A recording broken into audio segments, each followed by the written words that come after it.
Hola, ¿qué tal? Soy el doctor Samuel Bengersmel y soy colegiado, por supuesto, y tengo que dar las gracias al doctor César Moreno Rey y a Leonel Pedraza por su muy amable invitación para participar en este curso de guías instruccionales de ginecología y obstetricia para médicos generales y de primer contacto. Es un gusto poder platicar con ustedes este tema que, como verán en el transcurso del mismo, de alguna manera todos los médicos y el personal de salud en general debemos de conocer a la perfección, ya que eventualmente tendremos que hacer un trabajo de investigación, una tesis para recibirnos, tanto en la licenciatura como a nivel de especialidad o de alta especialidad, o incluso para obtener algún grado académico de maestría o doctorado. Este tema de verdad que es importantísimo porque tenemos la obligación de conocer los aspectos éticos y normativos alrededor de el tema de investigación con sujetos humanos. Lo primero que quiero transmitirles es que nuestro país está perfectamente estandarizado con todos estos aspectos ya desde hace muchísimos años, desde los años 1986, y se ha preocupado el país por tener la legislación, la reglamentación y la normatividad, repito, estandarizada de manera universal para todos los países democráticos de la orbe. Lo que tenemos como un marcapasos o un parteaguas importantísimo es, por supuesto, en las cuestiones éticas y normativas de la investigación, fue el término de la Segunda Guerra Mundial, donde se llevó a cabo el juicio de Nuremberg y el Consejo de Guerra para este juicio de Nuremberg emitió por primera vez un código de Nuremberg que es un decálogo que invita y obliga a sentar las bases de las cuestiones regulatorias, normativas y éticas para la investigación con sujetos humanos. La primera característica, por supuesto, fue la voluntariedad debido a las atrocidades que se hicieron durante los campos de concentración nazi. Pero históricamente, antes de la Segunda Guerra Mundial y después de la misma, como veremos de manera muy sucinta, ha habido abusos e incluso atrocidades que, con el afán de ir avanzando en la ciencia o pseudociencia, diría yo, se dan en la investigación. Es conocida las conductas no éticas en el ámbito de la investigación. Miren, acabando la Segunda Guerra Mundial, principalmente Estados Unidos documentó y escribió sobre las transgresiones en los campos de concentración nazi. Sin embargo, ellos se llevaron a los doctores en ciencias y en investigación de la Alemania nazi a su país, y después se siguió haciendo con esta pseudociencia, con la intención de conocer pues muchísimos ámbitos nuevos. Les recuerdo que a partir de 1960 en especial, pues se desarrolló la genética y la mayor parte de los nuevos conocimientos y nuevos dispositivos y aparatos que tenían que ver con medicamentos de anestesia, de analgesia, de antibióticos, en el ámbito de la genética, el diagnóstico genético, y de esta manera también se produjeron muchísimos equipamientos y que traían como consecuencia nuevas reflexiones éticas. Ya muy conocido en Estados Unidos fue la transgresión ética de la investigación de la escuela de Willowbrook, donde se infectó de hepatitis a niños que estaban mentalmente discapacitados. También sabemos del Hospital de Enfermedades Crónicas Judío de la ciudad de Nueva York en 1964, donde inyectaron células cancerosas en pacientes ancianos. También se conoció, este es mucho más conocido, el estudio de Tuskegee en raza africana o ya afroamericana en Alabama, donde se inyectó de sífilis y gonorrea a 400 sujetos. Como un también llamado de atención, el doctor Henry Beecher publicó un artículo en el New England Journal of Medicine donde denuncia al menos 22 estudios donde se hizo una transgresión ética en biomedicina. Es muy notorio, las principales transgresiones eran el no consentimiento informado, la no voluntariedad, la falta de objetivos claros, la metodología tampoco clara, etc. Con esta introducción les quiero mostrar que es hoy el tener las consideraciones ético-legales y los comités de ética en investigación y de investigación por parte de las instituciones, además de ser una obligatoriedad desde el 2011 en nuestro país, es un imperativo necesario para proteger el respeto de los derechos y la dignidad humana. Voy a mencionar nada más de manera somera y rápida los principios éticos que se encuentran pronunciados de manera reiterada en muchos documentos. Ya había mencionado yo el Código de Nuremberg, que es un decálogo. Después vino la afortunada Declaración Universal de los Derechos Humanos, acabando la Segunda Guerra Mundial, que ha servido de marco de referencia para todas las cuestiones éticas y legales en investigación. Ya por parte de la Asociación Médica Mundial, 16 años después, en 1964, en la ciudad de Helsinki, en Finlandia, y cada 4 años se actualiza, la Asociación Médica Mundial ha mostrado esta declaración que tenía, además de insistir en la declaración que hubo en el Código de Nuremberg, por primera vez se mencionaba las consideraciones en poblaciones vulnerables y que no podían manifestar su consentimiento informado.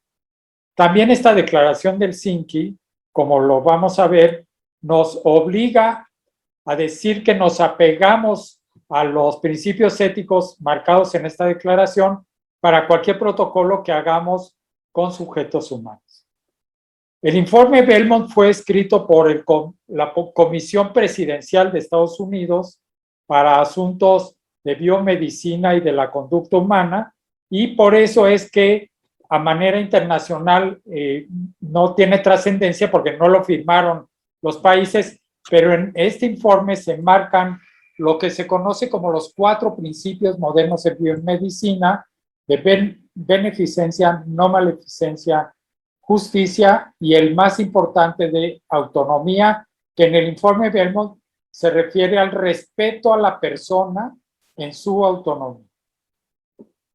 Más adelante, ya casi hacia el año 2000, pues la Organización Mundial de la Salud emitió también las buenas prácticas clínicas para la relación de la industria farmacéutica con los investigadores, y la CIOMS, que es el Consejo de Organizaciones de Investigación Internacional de la Organización Mundial de la Salud, con su nuevo documento del 2016, y en el 2017 lo imprimió en español, están las pautas nuevamente muy claras. Tiene como avance en estas CIOMS que se pronuncian, me parece que en la pauta 21, para todas las investigaciones emergentes en pandemias o en situaciones de emergencia mundial. Es importante que conozcan la Declaración Universal de Bioética y Derechos Humanos del 2005, donde es también un parteaguas, donde se marca el principio de vulnerabilidad de toda la especie humana. Y finalmente, en el 2011, las pautas y orientación operativa para la revisión ética de la investigación, que está intencionalmente guiada para las instituciones, para los países y para los investigadores. Ahora me permito mostrarles la regulación que tenemos en nuestro país, que está estandarizada a todos estos documentos que ya mencioné. Por supuesto, en la Ley General de Salud, el título quinto, el artículo 96 al 103, marca las pautas generales de cómo se debe llevar a cabo la investigación en nuestro país y deberá mencionarse así en nuestros proyectos, en las consideraciones ético-legales. De manera muy importante, y les quiero transmitir esto, tenemos el reglamento de la Ley General de Salud en materia de investigación para la salud, que se ha reformado desde 1986, la última es ahora en el 2014, y es tan específico que nos marca claramente cómo nos debemos apegar éticamente a las investigaciones, qué debemos de cuidar, y luego marca para cada grupo que estudiemos o población de estudio las regulaciones éticas y legales. La norma oficial mexicana que tenemos, que entre sus objetivos siempre dicen, igual que todas las normas oficiales mexicanas, que debe ser obligatorio en todo, para todo el personal de salud y para toda la República Mexicana. No es exenta esta norma y está actualmente en modificación, pero mientras no se publique la nueva modificación, pues será válida la 2002. Finalmente, deben de saber que la Comisión Nacional de Bioética, la CONBioética, es la institución reguladora de la investigación en todo nuestro país y está a su cargo crear estas guías nacionales para la integración de los comités de ética, donde trae también marcados los conceptos éticos y las disposiciones que marca para la obligatoriedad de inscripción de los comités de ética en investigación en la Comisión Nacional de Bioética. La última actualización es del 2016.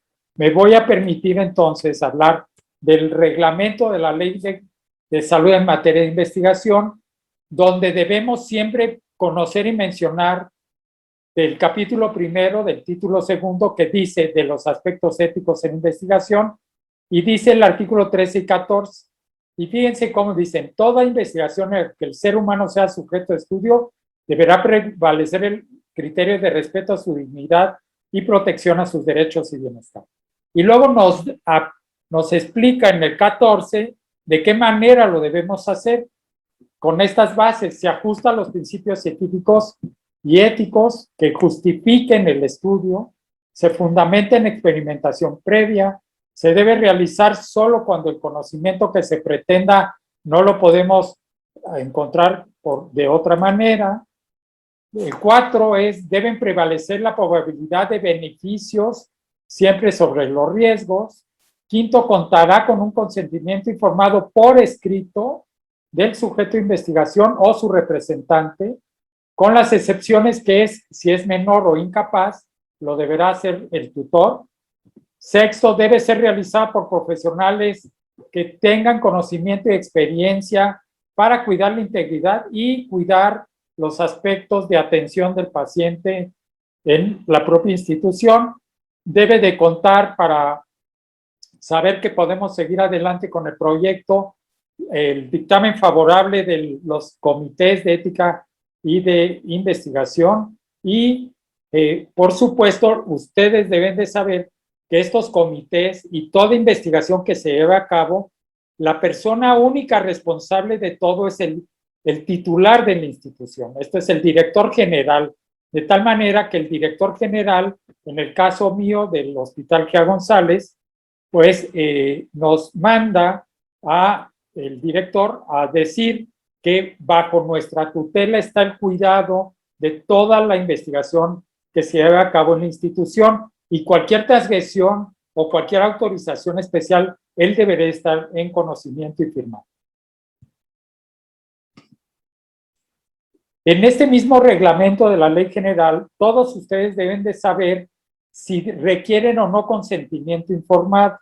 El artículo 17 de este reglamento nos da la definición como la probabilidad de que un sujeto de investigación sufra algún daño como consecuencia inmediata o tardía del proyecto o del estudio. Y lo clasifica solo en 3 categorías. Es muy importante que las conozcan. investigación sin riesgo, párrafo 1, párrafo 2, investigación con riesgo mínimo y párrafo 3, investigación con riesgo mayor al mínimo. Cuando ustedes clasifican su riesgo, no pueden inventar otras palabras. En nuestro país debe decir investigación sin riesgo, de acuerdo al artículo 17, o investigación con riesgo mínimo o con riesgo mayor al mínimo. Y para no tener necesidad de usar el consentimiento informado, que ya lo hablaremos, las 11 partes que lo deben de tener, son estudios que emplean técnicas y métodos documentales retrospectivos o donde no hay ninguna modificación o intervención de las variables, ya sean fisiológicas, psicológicas. Ojo, puede haber cuestionarios, entrevistas que no toquen ningún dato sensible de la persona. De otra manera, se convierte en investigación con riesgo mínimo y requiere consentimiento informado.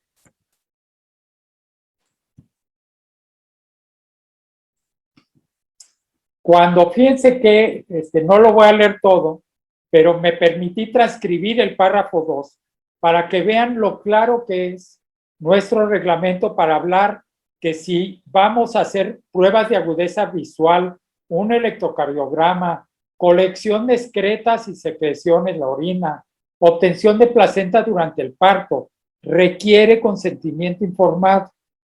También corte de pelo y de uñas sin causar ninguna desfiguración, cualquier toma de placa dental, dientes residuales, toma de saliva, etcétera, etcétera, etcétera.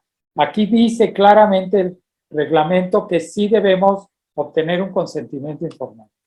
Y finalmente, por supuesto, clasificar nuestra investigación con riesgo mayor que el mínimo son aquellas en que las probabilidades de afectar al sujeto son significativas y deberemos en esa situación estar protegiéndolo de manera especial todo el tiempo. Aquí dice claramente todo por qué es una investigación con riesgo mayor. Ahora, en este mismo reglamento les menciono el artículo 21, donde trae las 11 partes que debe contener el consentimiento informado.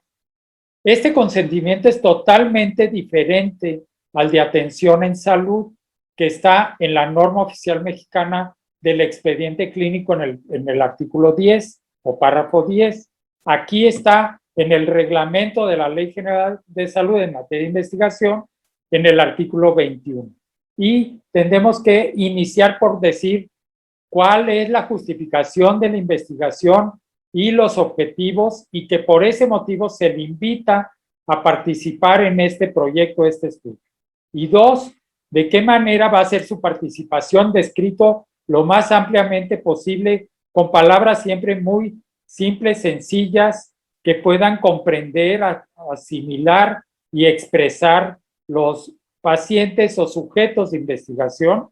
Luego debemos mencionar para cada una de las intervenciones las molestias o riesgos y luego los beneficios que pudieran obtenerse del estudio.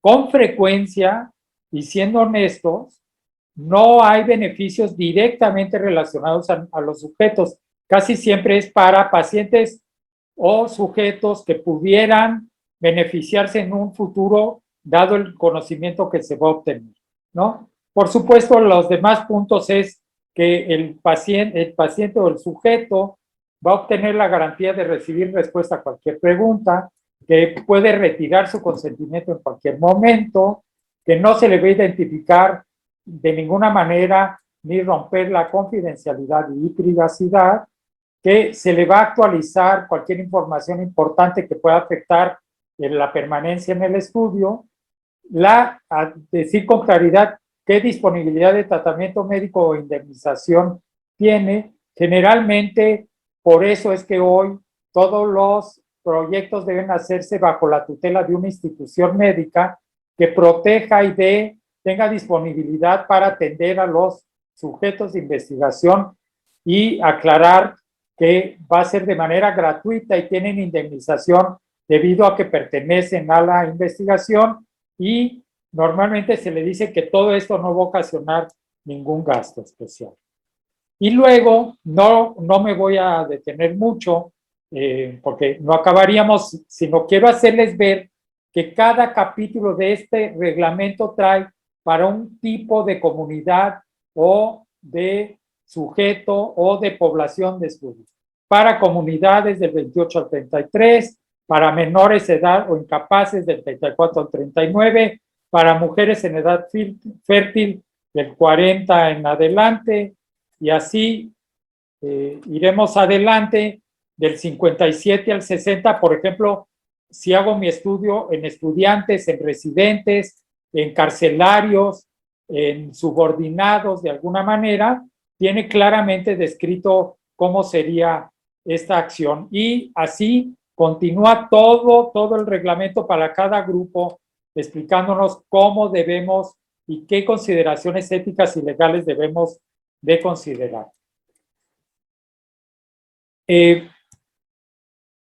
Efectivamente, termina con el título 9 del seguimiento y la observancia que se debe de tener, y ahí nos explica que debemos de notificar también como comité a la Comisión Nacional de Bioética, dar un informe de todos los estudios que se llevaron a cabo, qué nivel de riesgo tuvieron, nombre del proyecto y nombre de los investigadores, con la finalidad de que se va haciendo una base de datos muy importante, ¿no? También, por supuesto, en el seguimiento y observancia es de qué manera el comité va a tener sus reglas, sus guías para explicar las obligaciones que tienen los investigadores.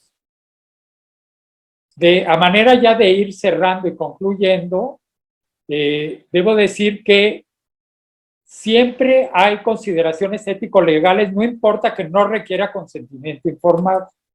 Entonces, se deben poner en el proyecto. Y debemos empezar por poner que de acuerdo a la Ley General de Salud, título 5, capítulo único, investigación para la salud, los artículos 96 al 103, quiere decir que sé la ley. Segundo, de acuerdo al reglamento de la Ley General de Salud en materia de investigación, tengo que poner título segundo de los aspectos éticos, artículo 13 y 14 que me hacen saber que me apego, como dice el 13, al criterio de respeto a su dignidad y protección de sus derechos. Y después debo mencionar el artículo 17 para decir en qué categoría cae mi estudio, con qué riesgo, con qué o sin riesgo, y ahí menciono si requiero consentimiento informado o no. Miren, este es un ejemplo.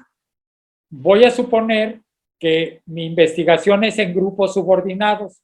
Entonces, además de todo lo anteriormente mencionado, debo decir, y de acuerdo al capítulo 5 del reglamento de la investigación en grupos subordinados, artículo 57, que se entiende que son estudiantes, trabajadores del laboratorio, de hospital, empleados, miembros de Fuerzas Armadas, internos en reclusorios, etcétera. Y cuando se realice investigaciones en estos grupos, dice que deberá fuerzas vigilar que la participación o el rechazo de los sujetos o el retiro de su consentimiento durante el estudio no afecte su situación escolar, laboral, militar o la relacionada a ningún proceso. Dos, que los resultados no sean utilizados en prejuicio de los individuos que participaron.